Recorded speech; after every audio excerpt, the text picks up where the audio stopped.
শুধুমাত্র এই দোয়াটি একবার পড়েন, আল্লাহ তাআলা আপনার 90 বছরের গুনাহ মাফ করে দেবেন ইনশাআল্লাহ। আপনার 90 বছরের গুনাহ মাফ হয়ে যাবে যদি মাত্র এই দোয়াটি যদি একবার পড়তে পারেন। আপনার ভাগ্য খুলে যাবে, রিজিকে বরকত আসবে, মনের ন্যাক আশা পূরণ হবে, আল্লাহ আপনার সব দোয়া কবুল করে দিবেন। সুবহানাল্লাহি ওয়া বিহামদি।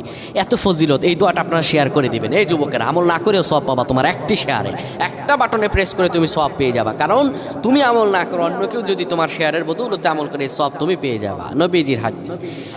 আমার ভাইয়েরা, আল্লাহর কাছে দোয়া করা, আল্লাহর কাছে দোয়া চাওয়া, এটি হলো মুমিনদের কাজ। আমার আল্লাহ বান্দাকে বলেন, বান্দারে উদউনি আস্তাজিব লাকুম, আমার কাছে চাও, আমার কাছে চাইলে আমি আল্লাহ তোমাকে দিয়ে দিব।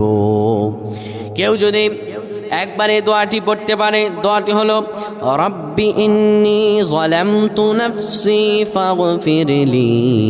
কেউ যদি এই দোয়াটা একবার পড়তে পারে, আমার আল্লাহ তাআলা তার 90 বছরের গুনাহগুলো মাফ করবেন। কবিরা গুনাহ নয়, সেটি হলো সগীরা গুনাহ। সগীরা গুনাহ মাফ হবে বলবেন হুজুর 90 বছর তো হয়নি, তাহলে গুনাহ মাফ হবে কি?